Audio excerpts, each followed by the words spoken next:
Delivery ஆனதுக்கு அப்புறமா நம்மளுக்கு எப்போ பீரியட்ஸ் வரும், பீரியட்ஸ் வந்ததுன்னா எந்த மாதிரி இருக்கும்,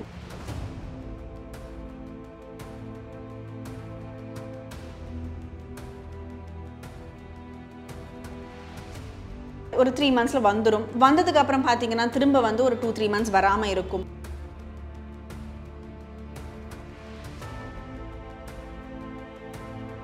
12 months to 15 monthsக்கு மேலே நம்மளுக்கு பீரியடே வரலை அப்படின்னா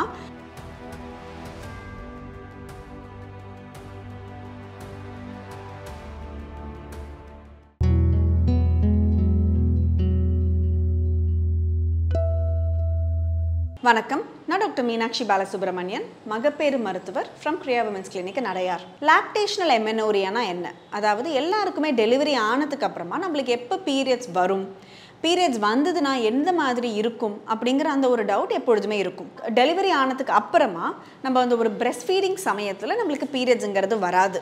அதுக்கு பேர் தான் லாக்டேஷனல் எமெனோரியா. ப்ரொலாக்டின் அப்படிங்கிற ஒரு ஹார்மோன் கூடுதலாக இருக்கிறதுனால நம்மளோட அந்த ஈஸ்ட்ரோஜன் ப்ரொஜெஸ்ட்ரான் ஹார்மோன்லாம் சுரக்காததுனால நம்மளுக்கு அந்த ஒரு பீரியட்ஸுங்கிறது வராது.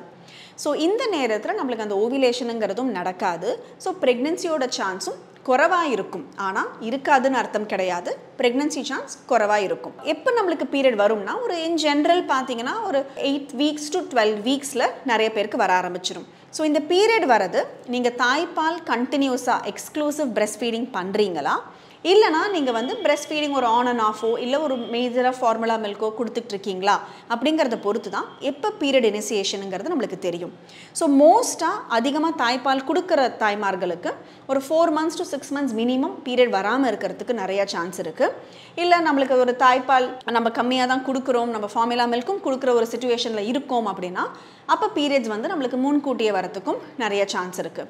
ஸோ ஒரு 6 months பீரியடில் நிறைய பேருக்கு அந்த ஒரு பீரியடுங்கிறது வர ஆரம்பிக்கும். ஸோ இந்த பீரியடு சில சமயம் பார்த்தீங்கன்னா இனிஷியலாக வர நேரத்தில் இர்ரெகுலராக இருக்கிறதுங்கிறது ரொம்ப ரொம்ப நார்மல். ஒரு 3 monthsல வந்துடும். வந்ததுக்கு அப்புறம் பார்த்தீங்கன்னா திரும்ப வந்து ஒரு 2-3 months வராமல் இருக்கும். அதெல்லாமுமே இந்த ஒரு தாய்ப்பால் கொடுக்குற நேரத்தில் இர்ரெகுலர் பீரியட்ஸுங்கிறது நம்மளுக்கு ரொம்ப காமனாக இருக்கும். என்ன மாதிரியான ப்ராப்ளம்ஸ் வரும் அப்படின்னா ஒரு இர்ரெகுலர் பீரியடாக இருக்கிறதுக்கு சான்ஸ் இருக்குது, இல்லை ப்ளீடிங் வந்து ரொம்ப அதிகமாக ஆகாமல் குறைவாக இருக்கிறதுக்கும் சில பேருக்கு சான்ஸ் இருக்குது. ஸோ இதுவே நம்மளுக்கு ஒரு ப்ரொலாங்டு பீரியடாக இருக்குது, ரொம்ப பெயின்ஃபுல்லாக பீரியடாக இருக்குன்னா அப்போ நீங்கள் உங்கள் டாக்டரை போய் பார்த்தீங்கன்னா அவங்க தேவையான டெஸ்ட் எல்லாம் எடுத்து என்ன ப்ராப்ளமாக இருக்கிறதுக்கு சான்ஸ் இருக்குன்னு சொல்லுவாங்க.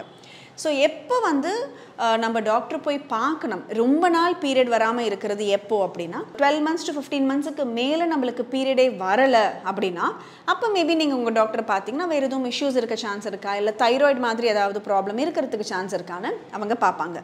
பட் இந்த நேரத்துலலாம் ரொம்ப முக்கியமாக நீங்கள் யோசிக்க வேண்டியது கான்ட்ரசெப்ஷன் யூஸ் பண்ணுறீங்களா இல்லையான்னு தான்.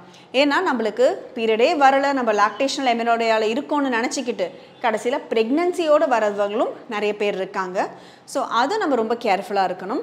ஸோ தாய்ப்பால் கொடுக்குற நேரத்துலையும் ப்ரெக்னென்சி ஆகிறதுக்கான சான்ஸ் எல்லாமே இருக்குது.